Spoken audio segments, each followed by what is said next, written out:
Kita letak kelapa parut, dia rasa lain lah sikit daripada lauk semalam. Malam kita perah, ambil santan, hampasnya kita buang. Hari ni kita masuk kelapa, kita dah akan rasa santan dan akan rasa kelapa tu, hampas tu. Tu ada beza lah ya. Okay. Assalamualaikum, hai semua viewers. Okay, hari ni Kak Zaidah nak share resepi kari biryani. Masuk dalam ni, nanti dia jadi bintik-bintik putih. Kita panaskan minyak di kuali. Sekarang ni Kak Zaidah nak masak 2 ekor ayam.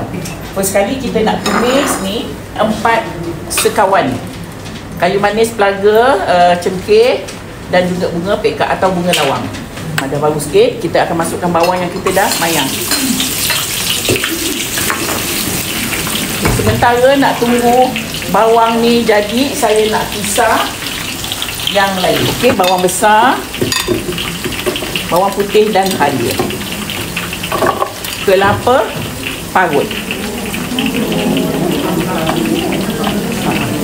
Kita masukkan air dan kita pisah.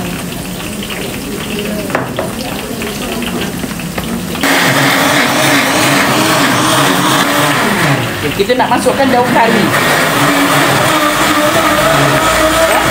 Dia jadi macam ni puan, tak payah garing sangat. Janji ujung-ujung bawang ni dia dah mula coklat. Ya, okey. So kita nak masukkan yang kita kisar ni tadi. Yang kita kisar ni bawang besar, bawang putih, halia dan juga kelapa parut. Tumis sampai dia pecah minyak ya. Ya. Okey, ni dah pecah minyak puan, nampak ni. Ni dah pecah minyak ya, minyaknya dah mula timbul. Kak Zaidah nak masukkan rempah. Ni rempah biryani, rempah ketumbar, garam masala dan serbuk lada. Ya. Saya masukkan, api dia saya kecilkan dulu sebab kita ada lada serbuk atau serbuk lada ni. Serbuk lada ni dia tak boleh kena minyak panas, dia cepat hangus. Ya. Okey, Kak Zaidah besarkan api. Kak Zaidah nak masukkan sedikit air puan sebab dia dah kering, jadi kita nak masukkan sedikit air bagi dia basah supaya rempah-rempah tu masak. Okey, bila kita tuang air dia akan jadi cair macam ni. Ya. So kita biarkan sampai dia pekat sikit, tambah lagi sekali lagi air 3 kali. Okay, tambah. Dia dah macam ni. Nampak? Okay, puan, so now saya nak masukkan garam. Saya masuk garam dulu ya. Kemudian tu saya masukkan ayam.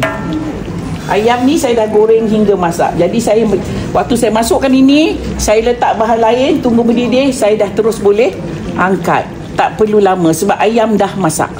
Ya. So kita masukkan ayam. Okey, kita balik-balikkan, ratakan semua rempah dia. Okay, kita nak masukkan yogurt.